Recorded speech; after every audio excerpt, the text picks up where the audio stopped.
Ayun, galing ako kalabas. Galing akong namili ng gamot. Ngayon, papasok tayo sa ating kwarto. Tingnan natin. Ayan. Ayan. Wow, ang bango. Ayan, bagong linis. Ayan. Hindi na kailangang maglinis ng... Kasi nililinisan na. Ito ang maganda dito. Kung dito ka nakatira kasi yun lang.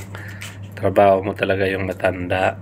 Hindi ka na maglinis kasi yan, nilinisan na ng mga kapwa natin na hotel workers. So yun ang mga trabaho nila, kaya saludo ako sa kanila. Yan, pagdating mo ganyan na malinis, matutulog ka na lang.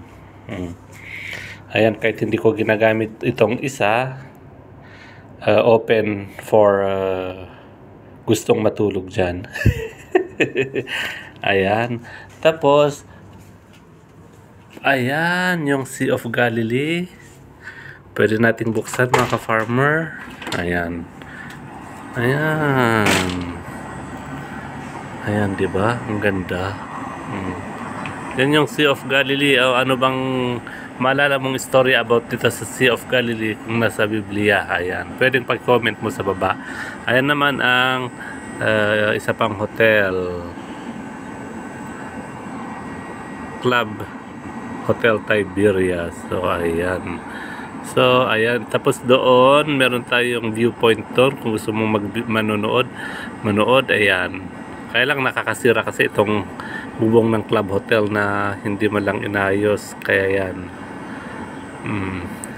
balak yatang lagyan ng, ewan kung bakit hindi tinuloy. Ayan, yung Sea of Galilee, mga ka-farmer. Diba? Maganda. Overlooking